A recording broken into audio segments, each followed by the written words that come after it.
Azərbaycan və Ermənistan arasında postmünaqişə dövrünün yeni mərhələsinə qədəm qoyulduğu bu günlərdə bir zamanlar bölgədə əsas vasitəçi rolunu oynayan ATƏT Minsk qrupu və digər əlaqədar strukturların fəaliyyətini dayandırmasının zərurəti aydın görünür. Bu, Azərbaycanın Xarici İşlər Naziri Ceyhun Bayramovun son açıqlamasında da açıq şəkildə ifadə olunub. Artıq Ermənistanla sülh və dövlətlər arası münasibətlərin qurulması haqqında iki tərəfli saziş layihəsi üzrə danışıqlar başa çatıb. Sənədin imzalanması üçün yalnız bir şərt qalır.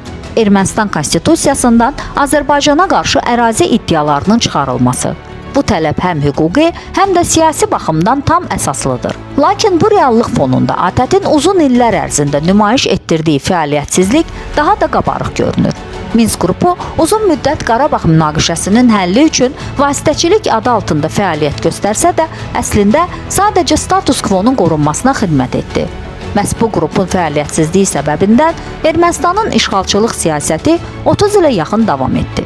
Azərbaycan ərazi bütövlüyünü bərpa etdikdən sonra bu qrupun və onun tabeçiliyində olan strukturların yenidən gündəmə gətirilməsi absurddur. Digər tərəfdən, bugünkü geosiyasi reallıqda ATƏT artıq nüfuzunu itirmiş bir quruma çevrilib. Rusiya ilə Qərb arasındakı gərginlik və Ukraynadakı müharibə fonunda ATƏT-in neytrallığı və vasitəçilik missiyası faktiki olaraq iflic olub. Belə bir vəziyyətdə ATƏT-in Cənubi Qafqazdakı rolunu davam etdirməyə çalışması sadəcə diplomatik illüziyadır.